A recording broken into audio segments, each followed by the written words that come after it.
3 mois de négociations avec les partenaires sociaux et aucun accord. Et pourtant, le Premier ministre l'assure, le détail des mesures sur l'assurance chômage devrait être présenté au printemps prochain, puis devrait faire l'objet d'un décret durant l'été. Car c'est bien le gouvernement qui reprend la main sur ce dossier. Et parmi les idées mises sur la table, la possibilité de mettre en place la dégressivité des allocations chômage. Il faudra, entre guillemets, mettre la pression à celui qui cherche un boulot pour qu'il se bouge un peu. Mais là encore, c'est un point de vue totalement démagogique de penser que les gens qui sont au travail, et y compris bien sûr les cadres, ne chercheraient pas du travail. Quand on est au chômage, c'est un drame pour la famille, c'est un drame personnel. Et si c'est un coup politique, alors là c'est encore plus grave.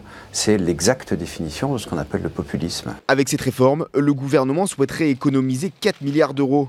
Pour la CGT, la proposition ne passe pas et il dénonce la volonté de l'exécutif de vouloir rogner le plafond des indemnités. Pour eux, ce serait un nivellement par le bas. C'est comme quand vous faites un problème de maths.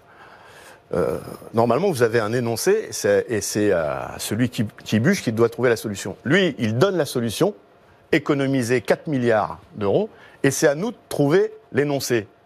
C'est l'inverse. Et t'es pipé, quoi. Bien sûr, bien sûr. C'est pour ça que je vous cite, je vous prends en exemple un problème de maths. Donc ça, c'est la première chose. Deuxièmement, qui est responsable qui ne veut pas du bonus-malus ? C'est le MEDEF. Le bonus-malus, c'est aussi sur ce point que les négociations ont échoué. Le principe, augmenter les cotisations patronales des entreprises qui ont fréquemment recours aux contrats courts, et les baisser pour les employeurs avec des effectifs plus stables. Un mécanisme dont le patronat ne veut absolument pas. La ministre du Travail termine ce soir un dernier tour de table avec les différents partenaires sociaux.